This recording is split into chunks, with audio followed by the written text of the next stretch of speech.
ओम शांति। प्रातः क्लास चल रहा था 26/9/68।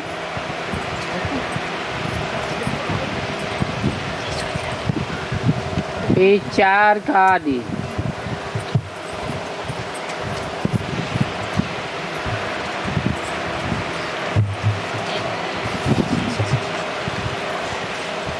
धन तो लाखों कमाते रहेंगे, परंतु जो भी धन कमावेंगे वो काम में नहीं आना है। तुम गवर्नर को बोलो हम अपने ही खर्चा से गवर्नमेंट हाउस में ये चित्र लगा दें, आप हमें सिर्फ अलाउ करो।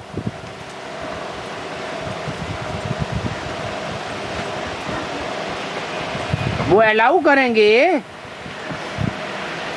कभी नहीं, क्योंकि आज एक गवर्नर है, कल दूसरा आएगा तो कहेंगे निकलो बाहर। कोई के हाथ में नहीं है जो परमानेंट दे सके।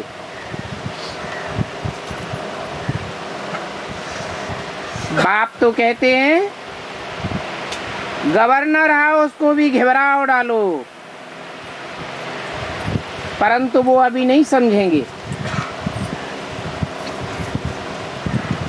विलायत वाले चाहते हैं, प्राचीन भारत का राजयोग कौन सा था? इस प्राचीन राजयोग से भारत पैराडाइज बना था। अब ये बात तो सिवाय तुम्हारे कोई बता ही नहीं सकता है। बहुत सन्यासी विलायत में जाते हैं, उन विलायतियों को पकड़ करके ले आते हैं, कहते हैं चलो हम तुम्हें राजयोग सिखावें, परंतु उनके पास होता तो कुछ भी नहीं है। और ये बात भी तुम समझते हो, तुम्हारे बिगर कोई की ताकत नहीं जो योग बल से विश्व का मालिक बनावे। वो तो उनका हठ योग है, उनका धर्म ही अलग है। तुम तो राजयोगी हो। वास्तव में शंकराचार्य आदि गीता तो हाथ नहीं लगा सकते, क्योंकि गीता तो है प्रवृत्ति मार्ग वालों के लिए। वो दोनों को पवित्रता का ज्ञान दे न सकते। तो समझो गीता उनका धर्मशास्त्र नहीं है, ये तो तुम्हारा शास्त्र है। बाप कहते हैं मैं ब्राह्मण, देवता और क्षत्रिय धर्म स्थापन करता हूं।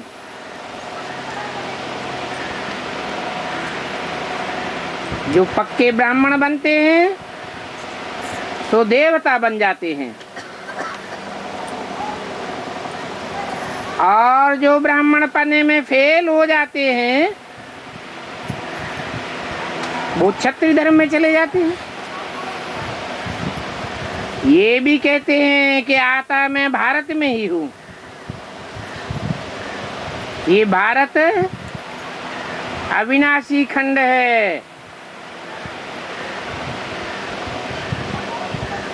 दुनिया का विनाश होता है, सब धर्म खंडों का विनाश होता है, लेकिन भारत का विनाश नहीं होता। आबू को भी जोर से उठाना है। ये तो दुनिया का सबसे बड़ा तीर्थ है।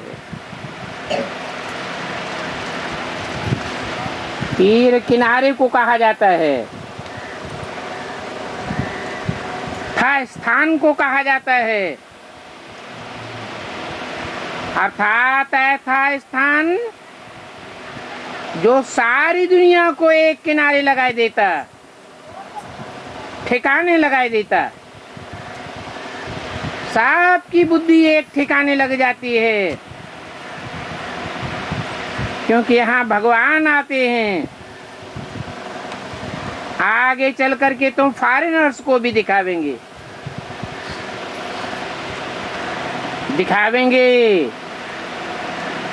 कि देखो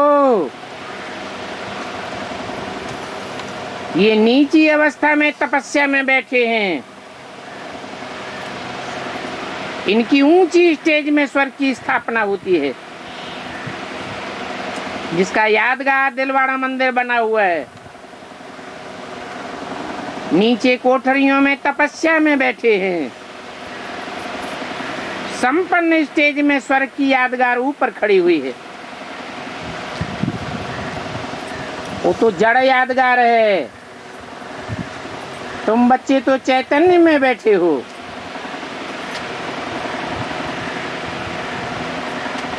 तुम्हारे अव्यक्त नाम की लिस्टें भी छपनी चाहिए।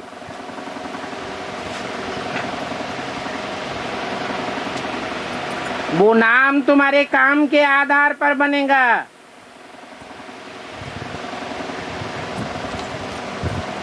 परंतु अव्यक्त नाम है, तुम्हारी अव्यक्त स्टेज बन जाएगी, तब नाम पड़ेगा।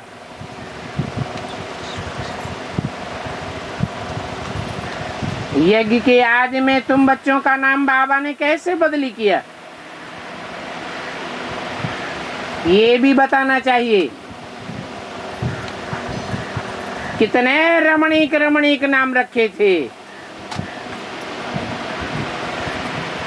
वास्तव में तुम बच्चे तो देवताओं से भी ज्यादा रमणीक हो,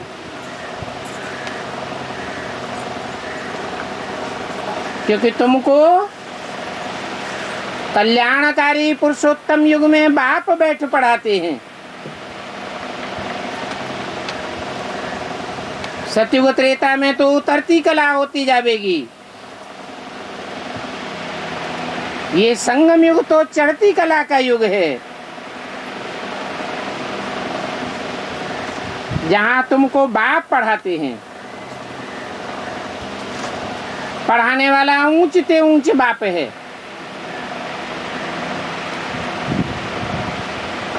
तो बाप कहते हैं, मैं सतयुग के देवताओं की सर्विस में नहीं आता हूं,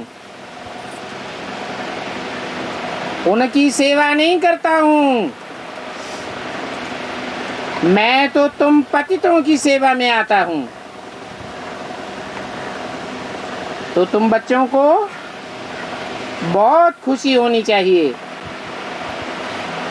कि हमको ज्ञान का सागर बाप बैठ पढ़ाते हैं, और पढ़ाने वाला भी बिंदी है, तुम आत्मा भी बिंदी हो। वो सुप्रीम सोल है, सुप्रीम पार्ट बजाने वाला। इस रथ में बैठ प्रवेश करते हैं तो ये वंडरफुल बात हो गई।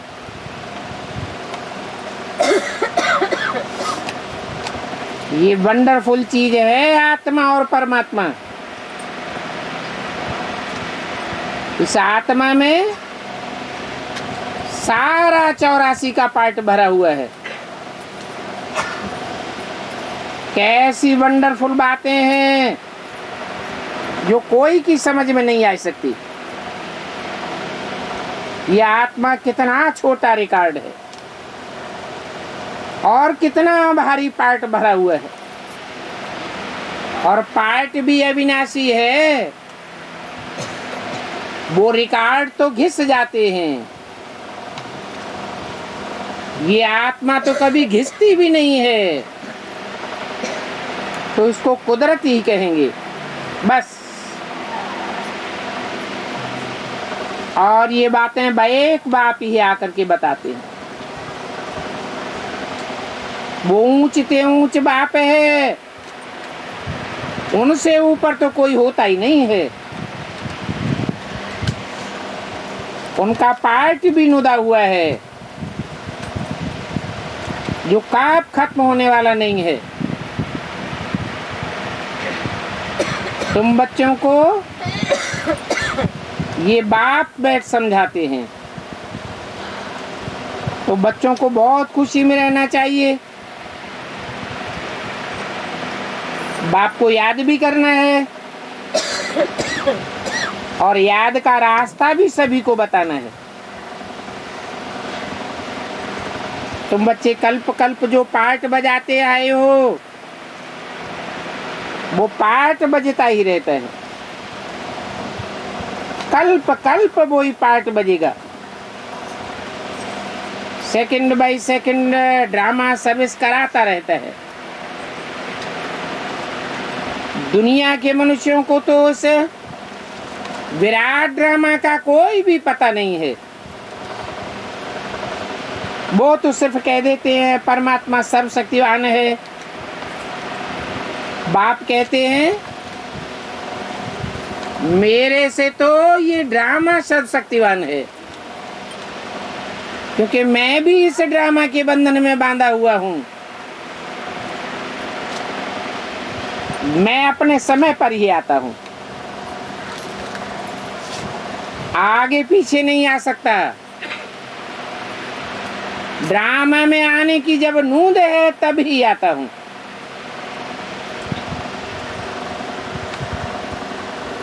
तुम बच्चे तो यहाँ लेट भी आते हो, पहले भी आते हो। मैं तो बिल्कुल एक्यूरेट टाइम पर आता हूँ और आता भी हूँ कांटों को फूल बनाने के लिए। वो नई दुनिया फूलों का बगीचा है। उस फूलों के बगीचे के मुकाबले आज की दुनिया है कांटों का जंगल। फूल बहुत हल्के होते हैं, हल्के फुल्के अर्थात ऊंची स्टेज वाले होते हैं। हल्की चीज ऊपर उड़ेगी, दुख देने वाले तो नीचे ही रहते हैं। ये सारा कांटों का जंगल, वो है गार्डन ऑफ अल्लाह। अल्लाह आकर के स्थापन करते हैं। और ये है फॉरेस्ट ऑफ शैतान। कितना स्वीट बाप है।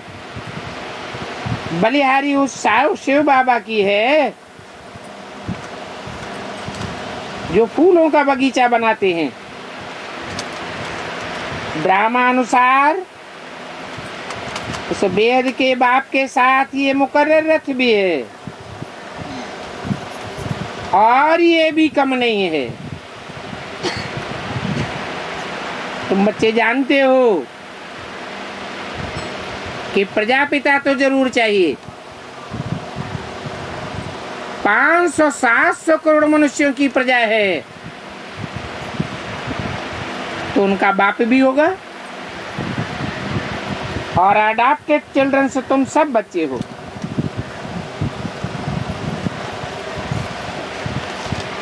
वो धर्म पिताएं होते हैं, उनको कहेंगे ग्रेट फादर्स,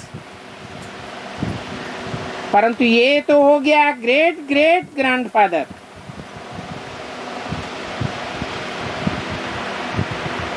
प्रजापिता शिव बाबा को तो सिर्फ फादर ही कहेंगे। वो आत्माओं का बाप है, उसका कोई दूसरा संबंध नहीं बनता है। तुम बिंदु बिंदु आत्माएं और बिंदु बिंदु आत्माओं का बाप ज्योति बिंदु शिव। तो देखो, तुम जानते हो कि बाप बड़ा या ग्रैंडफादर बड़ा हो जाता है, इनको तो सिर्फ फादर ही कहते हैं। परंतु जिसको ग्रेट ग्रेट ग्रैंडफादर कहा जाता है वो पूजा नहीं जाता है। शास्त्रों में भी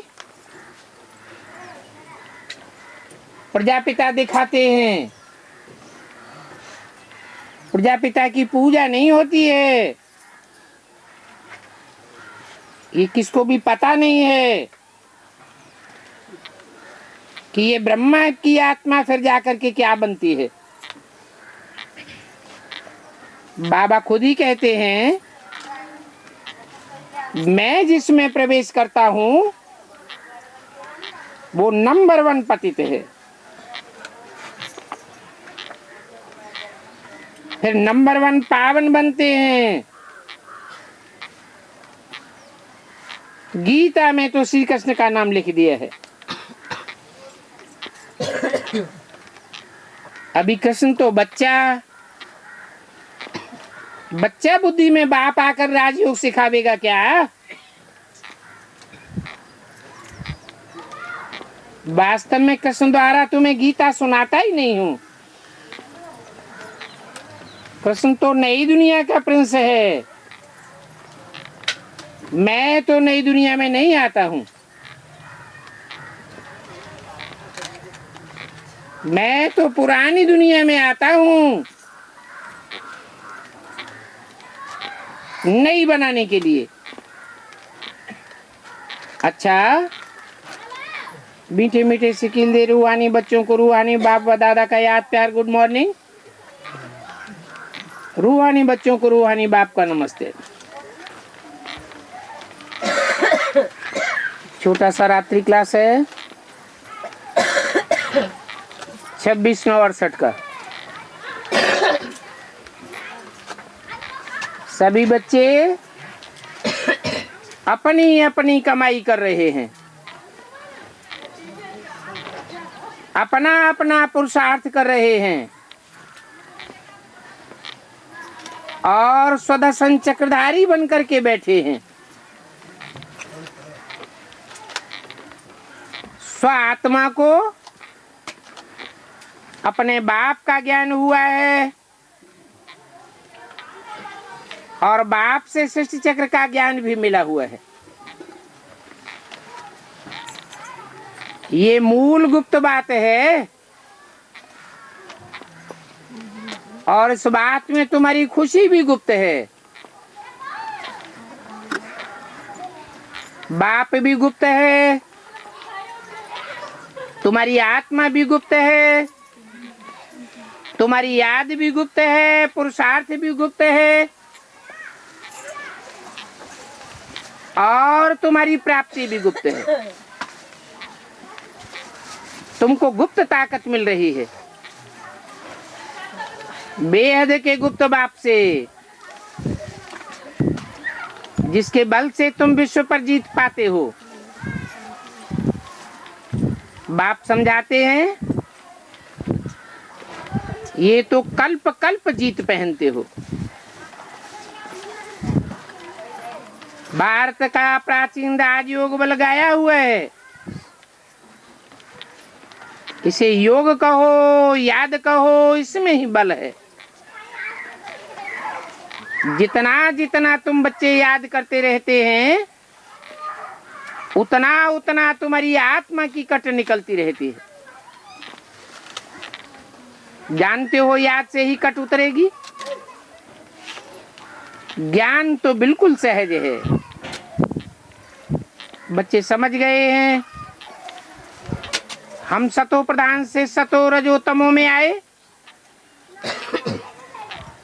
फिर अभी सतो प्रधान बनना है। जितना जो याद करते हैं और समझते हैं कि हम निरंतर याद में रहते हैं, उनको समझना चाहिए हम उच्च पद पावेंगे। हमारी आत्मा की जन्म जन्मांतर की कट उतर रही है। ये सब कहते रहते हैं पाप को याद करो, तो तमो प्रधान से सतो प्रधान बन जाएंगे। आत्मा को सतो प्रधान बनने का याद के सिवाय और कोई दूसरा उपाय नहीं है। बाप बैठ बच्चों को देखते हैं तो बच्चों को भी कशिश होती है,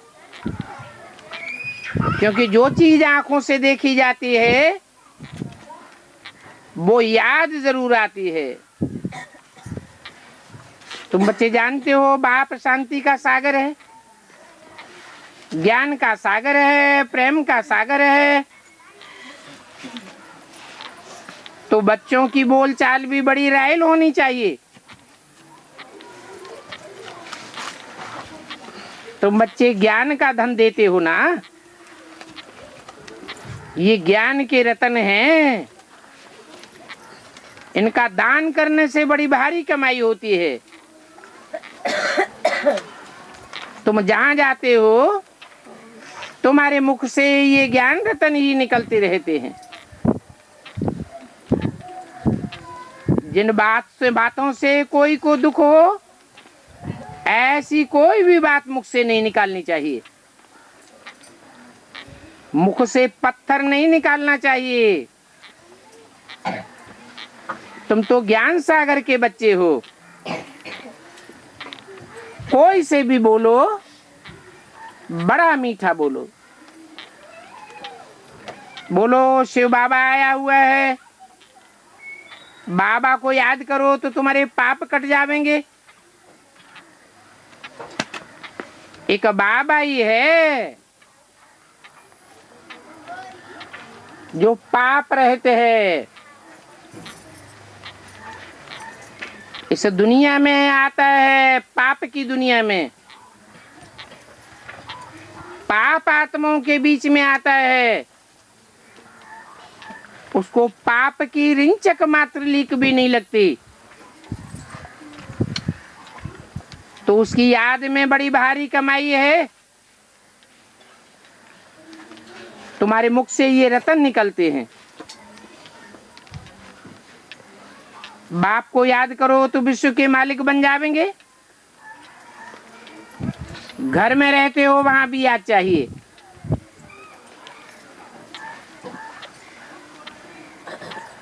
कोई प्रकार का हंगामा न हो। ऐसा कोई नहीं समझे कि इनमें ज्ञान नहीं है। जो ज्ञानवान बच्चे होते हैं वो बड़े रसीले और बड़े मीठे होते हैं।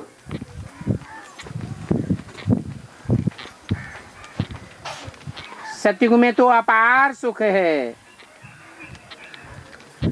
और कलयुग में अपार दुख है। अभी तुम बच्चे जानते हो कि दिन प्रतिदिन हालात बिगड़ते जाते हैं,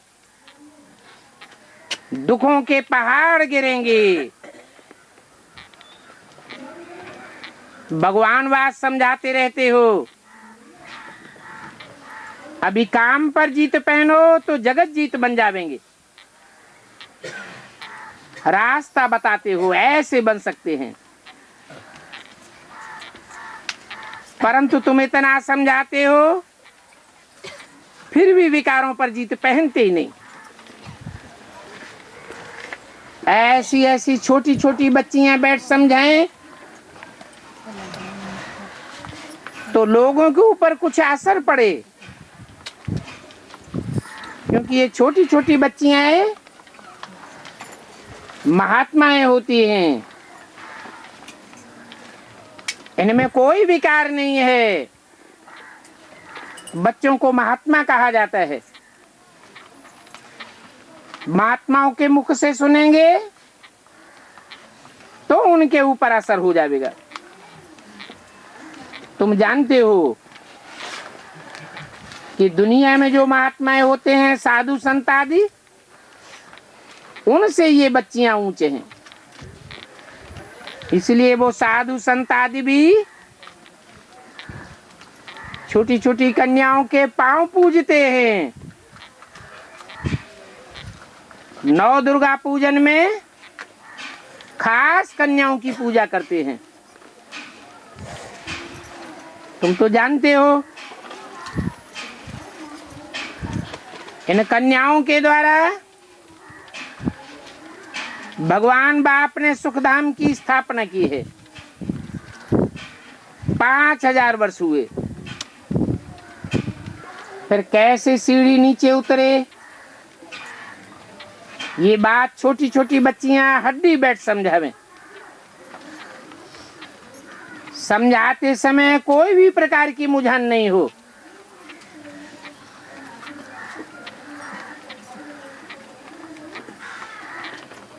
ये समझाते समय कोई भी प्रकार की शर्म नहीं आवे, धड़ाक से बोलना चाहिए। जबकि भगवान कहते हैं प्रतिज्ञा करो, राखी बांधो, पवित्र बनो, तो पवित्र दुनिया के मालिक बन जाएंगे। ये बच्चियां तो महात्माएं हैं। ऐसी ऐसी बच्चियों को अच्छी तरह से खड़ा होना चाहिए, जो बैठ करके समझावें। अभी मौत सामने खड़ा है, महाभारी महाभारत गृह युद्ध सामने खड़ा है, खून की नदियां बहेंगी। इससे बाप कहते हैं पहले से अपनी तैयारी कर लो। जन्म जन्मांतर के पाप कैसे कटे, सो आकर के समझो। पहले तो अपन को आत्मा समझो, फिर बाप को याद करो। इसके सिवाय पाप कटने का और कोई रास्ता नहीं है। ये मुख्य बातें हैं। इसलिए बाप कहते हैं कि मुख्य मुख्य बातों का ओपिनियन चाहिए। बोलो कि बाप कैसे सर्वव्यापी हो सकता है। बाप तो एक होता है, अनेक बाप कैसे हो सकते हैं। एक बाप है तो एक व्यापी ही होगा ना। सर्वव्यापी के ज्ञान ने सबकी बुद्धि को भरमाई दिया। कोई की बुद्धि एक ठिकाने नहीं बैठी, सब चंचल बुद्धि बन पड़े। अभी बाप कहते हैं कि मैं तो एक मुकर्रर रथ में आता हूं, मैं एक व्यापी हूं, मैं कोई सर्वव्यापी नहीं हूं। एक व्यापी बाप से हम कैसे वर्षा ले रहे हैं, सो आकर के समझो। वो बाप कहते हैं मुझे याद करो तो तुम पावन बन जाएंगे। ये गंगा आदि नदियां कोई पतित पावनी नहीं है, वो तो जड़ नदियां हैं, पानी की नदियां हैं। पानी को बिलोने से मक्खन नहीं निकलता। भगवान जो ज्ञान सुनाते हैं उस ज्ञान का मंथन करेंगे तो नित नई बातें निकलेंगी। ऐसी ऐसी नई नई बातें निकलेंगी कि तुम्हारे अनेक जन्मों का राज खुल जाएगा। ये तो दुनियावी भक्त लोग हैं जो घोर अंधियारे में पड़े हुए हैं। ऐसी ऐसी पॉइंट्स छोटे छोटे बच्चों को सिखाओ। ऐसी 2-4 छात्र बच्चियां निकलें, वो कितना भी बैठ सबको ठोकें, कि तुम तो सर्वव्यापी के ज्ञान से वैश्यालय के बन गए हो। भारत तो शिवालय था, शिवालय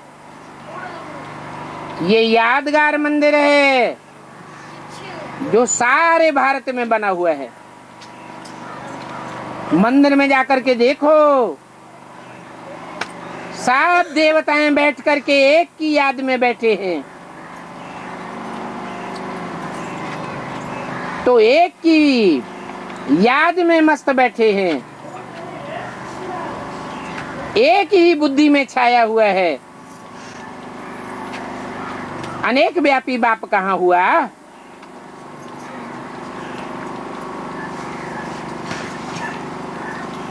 भारत पहले शिवालय था, उस शिवालय भारत की बहुत महिमा होती थी। अभी इन अनेक प्रकार की गंधों ने भारत का नाम बदनाम कर दिया। बड़ी थी बड़ी गंध निकली, परमात्मा बाप सर्वव्यापी है। ऐसी ऐसी छोटी छोटी बच्चियां समझाएं तो तुम्हारा नाम वाला हो जावे। हड्डी हड्डी अंदर में समझें, बरोबर ये बच्चियां सत्य कहती हैं, तब कुछ असर पड़े। ये बाप तो गरीब निवाज है। ये एमएलए आदि जो कांग्रेस कहलाते हैं, वास्तव में इनका नाम कौरव है। कौआ को कहा जाता है और रव शोरगुल को कहा जाता है। ये कौए की तरह कांव कांव बहुत करते हैं, भाषणबाजी बहुत करते हैं, लेकिन दुनिया की हालत खराब होती जाती है। ये बाप को सर्वव्यापी मान ठिक्कर बित्तर में समझ लेते हैं। गरीब तो तुम्हारी बातों को झट समझ जाते हैं। बाप कहते भी हैं मैं गरीब निवाज हूँ, मैं साहूकार निवाज नहीं हूँ। बाकी तो सन्यासी आदि सभी गाली देते रहते हैं, कहते हैं सर्व परमात्मा सर्वव्यापी है, कुत्ते बिल्ले में है। तो बच्चों को हड्डी समझाए तैयार करना चाहिए, तो लोगों के ऊपर कुछ असर पड़ सकता है। तुम कहते हो तो उनको गुस्सा लगता है।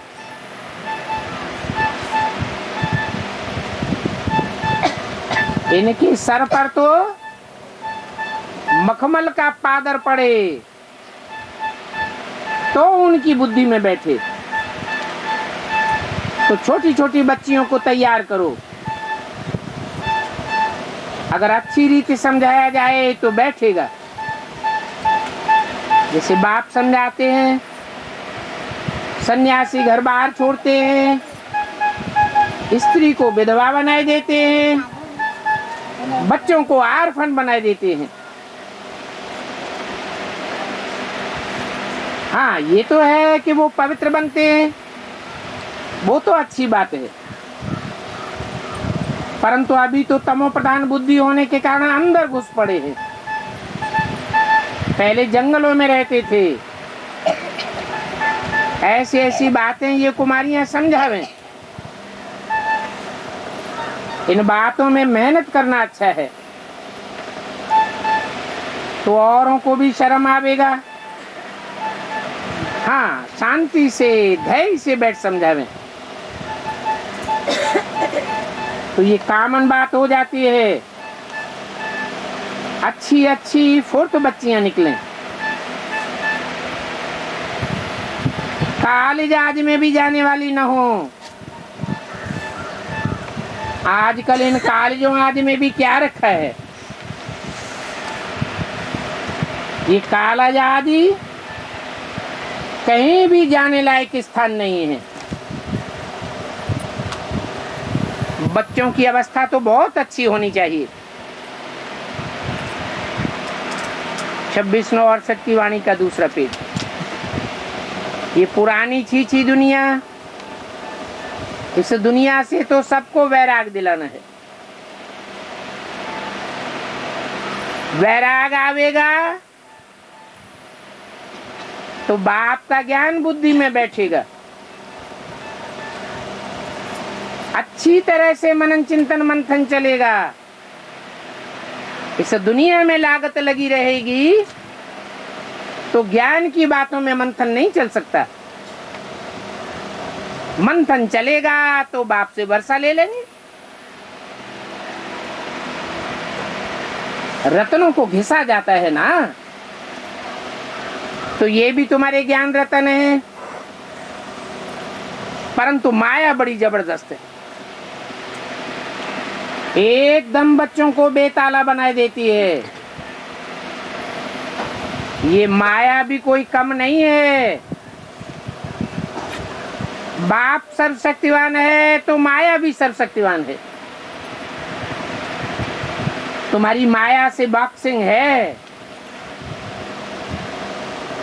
काम की चमाट बड़ी जोर से माया लगाती है।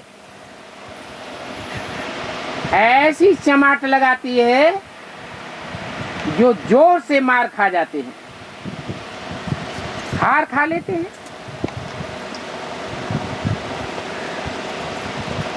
इस बात में खुश नहीं होना चाहिए कि हम फिर से खड़े हो जाएंगे। नहीं, एक बार गिरे तो पद भ्रष्ट हो जाएगा। बच्चे बहुत बहुत मीठे होने चाहिए। उल्टा सुल्टा ज्ञान सुनाने से फिर पत गंवा देते हैं। ऐसी उल्टी उल्टी बातें करते हैं। कहते हैं हम नीचे नहीं गिरेंगे तो ऊंचे कैसे उठेंगे, तो जाए गड्ढे में गिरते हैं। अरे टाइम देखना चाहिए, अभी उठने का समय है या गिरने का समय है।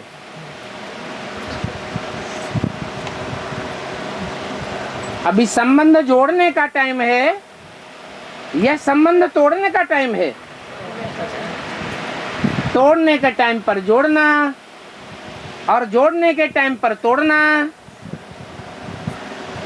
ये तो सन्यासियों का ज्ञान हो जाएगा। तो बाप कहते हैं काम काज करते शिव बाबा को याद करो। इसमें बड़ी भारी मेहनत है। कर्म करते याद में रहना। इन बातों को बड़े प्रेम से समझना है और दूसरों को समझाना है। बाप कहते हैं तुम आत्मा हो, घड़ी घड़ी याद दिलाते हैं।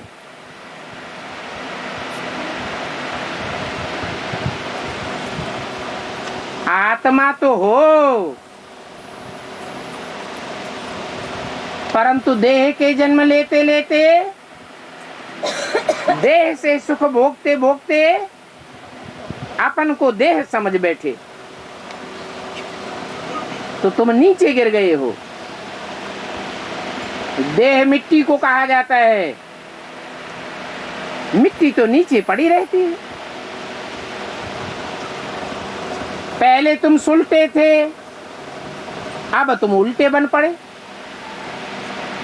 पहले सतयुग में तुम आत्मा की याद में रहते थे, देह की याद तो नहीं थी।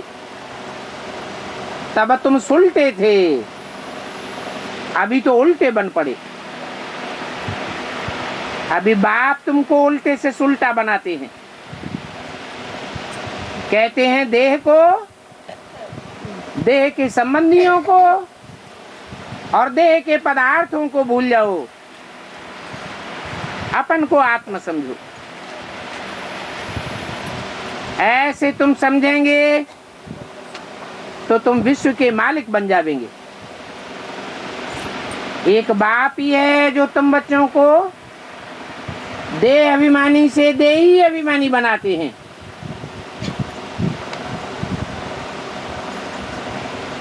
तो पक्का कर दो हम आत्मा हैं। ये आत्मा समझने का पुरुषार्थ, ये अभ्यास डालना बहुत अच्छी बात है। ये बड़ी समझ की बात है। ये लिखने अथवा कहने करने की बात नहीं है कि हम आत्मा है ये लिखते रहो या दूसरों को कहते रहो आत्मा हो आत्मा हो। प्रैक्टिकल समझना है। बाप कहते हैं अपन को आत्मा समझ करके बैठो, फिर बाप को याद करो तो तुम्हारे पाप कट जाएंगे। आत्मा समझना, इसका अभ्यास डालो। अमृत वेले उठते हैं तो पहला पहला संकल्प क्या करना चाहिए? मैं आत्मा हूं, मैं आत्मा स्टार हूं। इसी संकल्प में टिकना ये सारे दिन का फाउंडेशन डालने की बात है। फिर बाप की याद भी अच्छी आवेगी। ये भी बुद्धि में आना चाहिए कि गीता बाप ने बनाई है, ये बाप की गाई हुई है। कृष्ण तो बच्चा है। जिस गीता में गुह्यात गुह्यतरम ज्ञानम गुह्यते गुह्य ज्ञान दिया गया है, वो बच्चा बुद्धि नहीं सिखा सकता। वो परमात्मा बाप सर्वव्यापी नहीं है।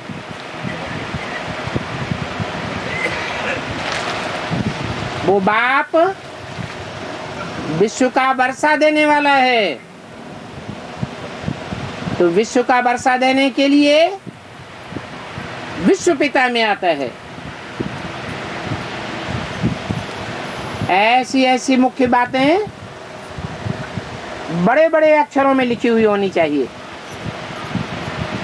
लोगों को बताओ ये एक अज भूल है जो गीता में कृष्ण का नाम डाल दिया है। कृष्ण तो साकार है, कृष्ण का तो जन्म होता है। शास्त्रों में कृष्ण की मृत्यु भी दिखाई है। भगवान तो अजन्मा है, भगवान की मृत्यु नहीं होती। वो जन्म मरण से परे है। हाँ, उनका दिव्य जन्म है। वो लोग जानते भी हैं कि भगवान एक निराकार है, फिर भी साकार का नाम ठोक दिया है। इसी बात में तुम्हारी विजय हो जाएगी। बोलो, राम और कृष्ण भगवान नहीं है। भगवान कोई से बैठ पढ़ाई नहीं पढ़ता। राम को तो वशिष्ठ गुरु थे, कृष्ण को भी संदीपन गुरु दिखाए हैं। फिर वो भगवान कैसे हो सकते? भगवान तो सुप्रीम टीचर है, उसको पढ़ाने वाला कोई नहीं हो सकता। वो सुप्रीम गुरु भी है, सबकी सदगति करने वाला है। उसकी सदगति करने वाला कोई नहीं, वो दुर्गति में जाता भी नहीं।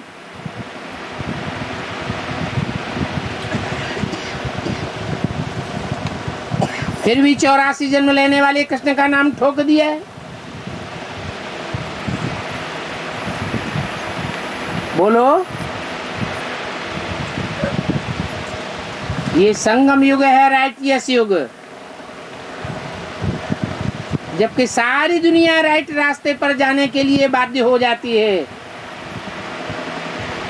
और वो कलयुग है, अनराइटियस युग। धीरे धीरे सबकी बुद्धि का ताला खुलता जाएगा। बाप कितना स्वीट है,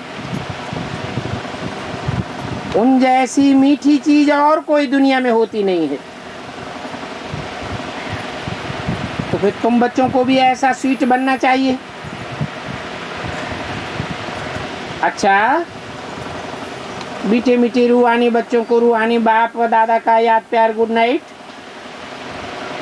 रूहानी बच्चों को रूहानी बाप का नमस्ते।